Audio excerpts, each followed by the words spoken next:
Welcome back for another deep dive. And this one is a case that's stuck with me.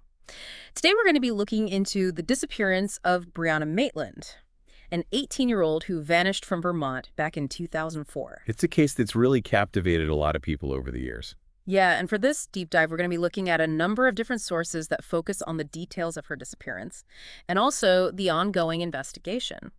Now, Brianna's case has baffled investigators for almost 20 years, and her car was found abandoned. Yeah, backed into an old barn. That's just crazy. Just no sign of Brianna. Just a lot of unanswered questions. And of course, her family has been searching for answers ever since. And so today, we're going to try to piece together what we know. It's a case that just grabs you right from the start. And it's so important that we remember that Brianna wasn't just a face on a missing person poster. She was a young woman with a full life ahead of her. Absolutely. And she loved horseback riding. She was really talented in martial arts. And she was described as fiercely independent.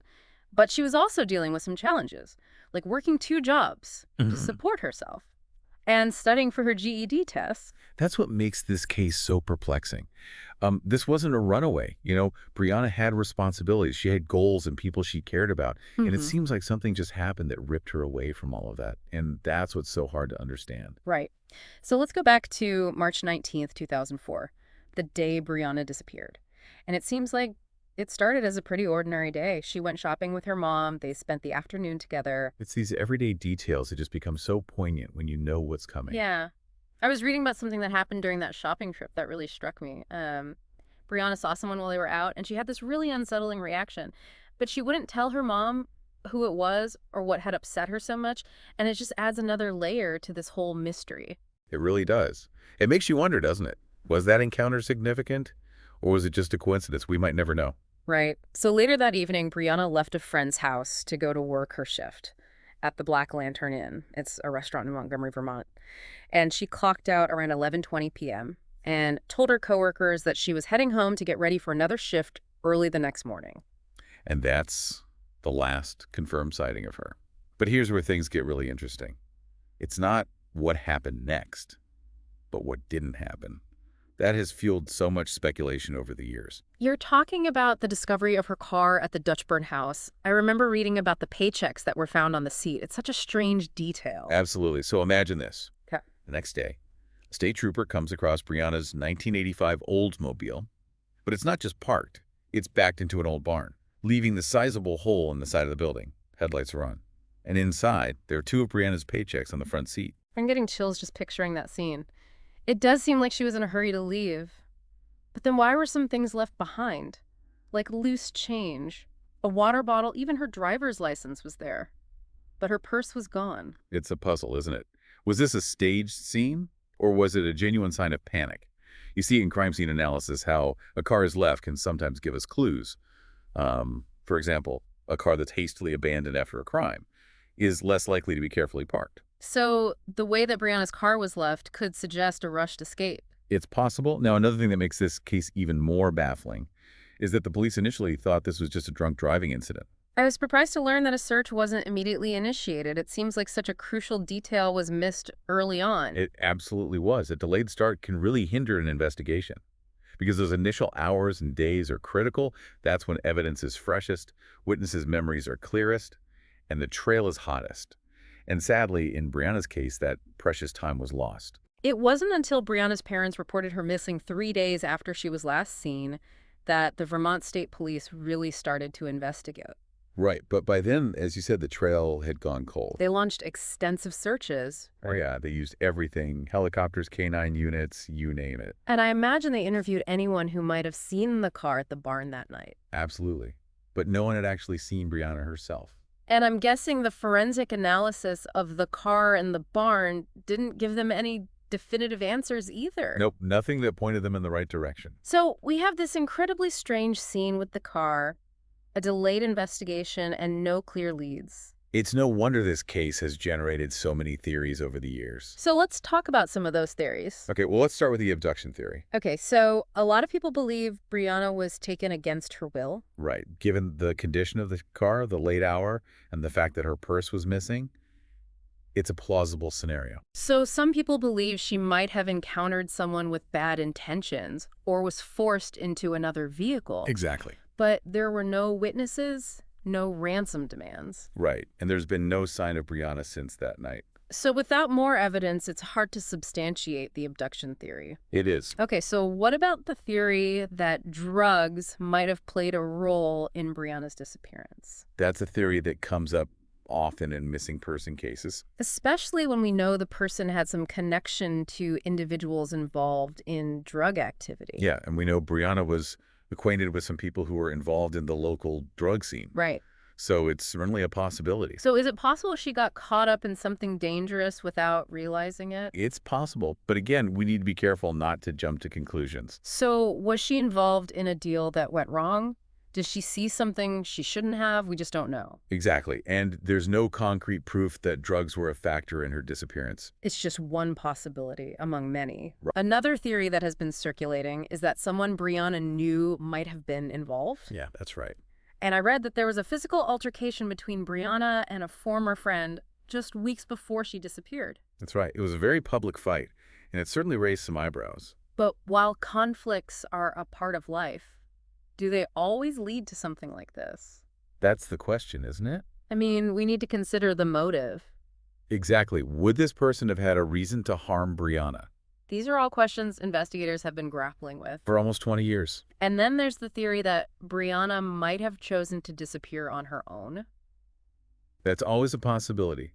But it's important to note that Brianna's family and friends strongly disagree. They say it would have been completely out of character for her to just walk away from her life. Yeah, and considering she was working towards her GED, holding down 2 jobs, and seemingly had plans for the future, it's hard to imagine her throwing it all away without a word. Right. But until we have more concrete evidence, we can't completely rule anything out. We need to keep an open mind. Absolutely. Now, years later, there have been some developments in Brianna's case. Yeah, like in 2007, investigators re-examined evidence from her car using advanced DNA techniques. And they were able to obtain some DNA profiles. They were, but none of them matched anyone in the criminal databases. Oh, wow. So that must have been a huge setback for the investigation. It was initially, but it also revealed something crucial about the limitations of DNA technology at the time. Oh, how so? Well, back then, a perfect sample was needed for a match. I see. But today, partial matches can be analyzed. So that original DNA testing, even though it didn't yield immediate results, could still prove valuable in the future. Absolutely, it could. Now, another development that captured a lot of attention was the potential connection to another missing persons case, Maura Murray. Right, I remember when that happened. Maura Murray disappeared just a month before Brianna. And the circumstances were somewhat similar. Both young women, both gone without a trace. It's easy to see why people might connect the two. And both disappearances happened relatively close to each other geographically. That's right. But while the similarities are definitely intriguing, investigators haven't found any concrete evidence to link them. So for now, it remains a theory, albeit a popular one. Yeah, unfortunately. You know, I find it fascinating how cases like this can capture the public's imagination and keep people searching for answers for so long. Me too. It really speaks volumes about the human need to find resolution and bring peace to those who are suffering. It does, and it's a testament to the power of hope and the refusal to let these stories fade away. And sometimes that public attention can actually make a difference. You're talking about documentaries and podcasts bringing renewed interest to cold cases. Exactly. Yeah, I've definitely seen that happen. When these cases are thrust back into the spotlight, it can lead to new tips, fresh perspectives, and even witnesses coming forward who might have been hesitant before. And there was also a theory that emerged suggesting Brianna might have been a victim of human trafficking. That's a theory we see a lot in missing person cases, where there's no other explanation. And considering Vermont's location and its proximity to major trafficking routes, it's not entirely implausible. No, it's not, but applying it to every unsolved disappearance without evidence doesn't help bring anyone home. Right. We need to stay focused on facts. And in Brianna's case, there's no concrete evidence to support the human trafficking theory. Not that we know of. So after all these years, all the theories and the ongoing investigation, we're still left with so many unanswered questions. That's the frustrating reality of cold cases. Like, who was that person that Brianna saw during that shopping trip with her mom? Why was she so upset? Yeah, it makes you wonder if that could be a clue. Right, like could that encounter, however small it seemed at the time, hold some kind of key to her disappearance? And then there's the car. Yeah. Why was it backed into that barn?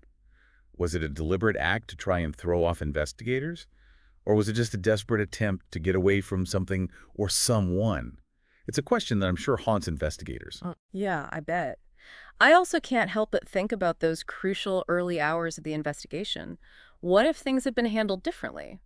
Do you think there were any missed opportunities that might have, changed the course of the case? It's impossible to say for sure, but those early hours are absolutely critical in any missing persons case. Every minute counts.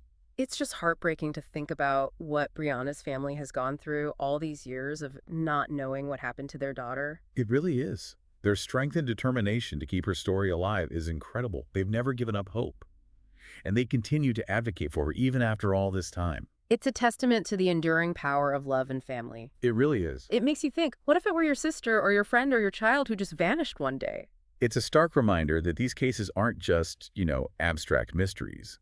They involve real people, real families, and real communities are forever impacted by these events. And that even the smallest piece of information could be crucial, like maybe someone out there saw something that night, something that they dismissed as unimportant at the time.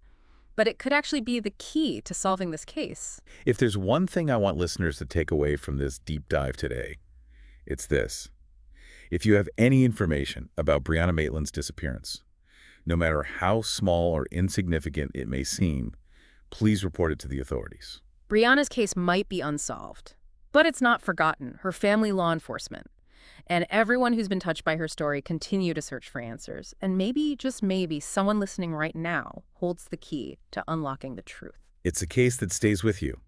The young woman with a bright future, a puzzling scene, a family's relentless search. It's a reminder that we must never stop seeking justice and closure for those who've been lost. And if this case resonates with you, I encourage you to do some digging. Look into Brianna's story, familiarize yourself with the details, and consider what you might do if something like this happened in your own community. Every voice, every effort can make a difference. And who knows, you might just hold that missing piece of the puzzle that brings Brianna home.